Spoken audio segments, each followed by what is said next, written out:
phosphates PO4 et les nitrates NO3 sont deux polluants majeurs des eaux douces. Bien qu'ils sont essentiels à la croissance des plantes, leur excès provoque l'eutrophisation. L'eutrophisation est un excès d'un nutriment, ce qui entraîne une prolifération d'algues qui appauvrit l'oxygène, nuit à la vie aquatique et dégrade la qualité de l'eau. Les nitrates proviennent surtout de l'agriculture intensive via les engrais riches en azote et phosphore. Les phosphates, eux, viennent principalement des eaux usées domestiques, des détergents et du ruissellement urbain qui entraîne les polluants vers les cours d'eau. Voici ce qui se passe au niveau des phosphates. Premièrement, les algues utilisent les phosphates pour croître très rapidement. Cela crée une prolifération d'algues à la surface des lacs et rivières. Quand ces algues meurent, elles se décomposent et consomment tout l'oxygène dissous dans l'eau. Ceci a pour conséquence que les poissons et les autres formes de vie aquatique meurent par manque d'oxygène. L'eutrophisation rend donc l'eau polluée, dangereuse et écologiquement morte. Cet excès de nutriments peut également avoir un impact sur la santé humaine, notamment dans l'eau potable, et contribuer à d'autres problèmes environnementaux comme les plus acides. Au niveau de la santé humaine, la pollution de nitrates dans l'eau peut causer le syndrome de bébé bleu, ce qui peut causer l'incapacité du sang à transporter l'oxygène. Afin d'éviter ce type de problème, la concentration maximale acceptable de nitrate dans l'eau potable est environ 10 mg par litre. Pour le phosphate, il n'y a pas de norme universelle. Ceci dit, des concentrations supérieures à 0,1 mg par litre favorisent l'eutrophication des milieux aquatiques.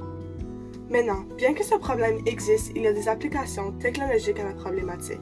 Pour l'extraction de phosphate de l'eau, il existe deux processus. Le premier consiste à ajouter des sels d'aluminium comme le sulfate d'aluminium, ce qui réagit avec les ions phosphate dissous dans l'eau pour former un précipité insoluble selon la réaction sur notre affiche.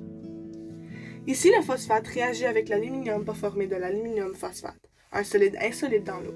Ce solide précipite au fond de l'eau, ce qui élimine le phosphate disponible et nécessaire pour les algues.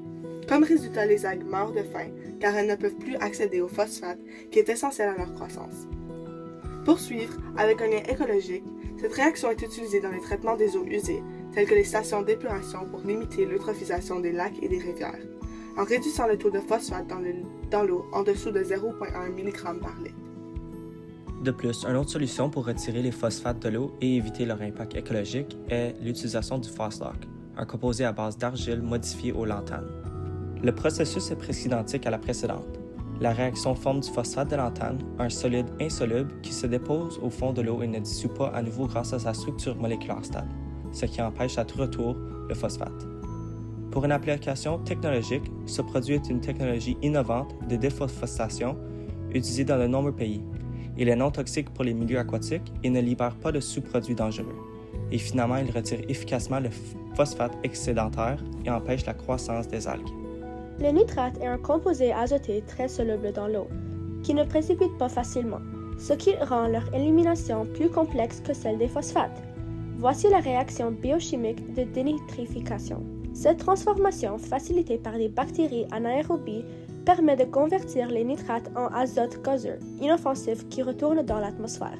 Contrairement aux phosphates qu'on peut précipiter, les nitrates nécessitent souvent la biorémédiation, ce qui utilise des bactéries pour les convertir en azote gazeux, qui est aussi la dénitrification en échange d'ions, qui comprend des résines spécifiques qui échangent des ions nitrates contre des ions chlorure. La qualité de l'eau représente un enjeu majeur aux dimensions environnementales, économiques et sociales. Préserver la biodiversité aquatique, assurer l'accès à l'eau potable de qualité et de protéger les écosystèmes sensibles sont essentiels.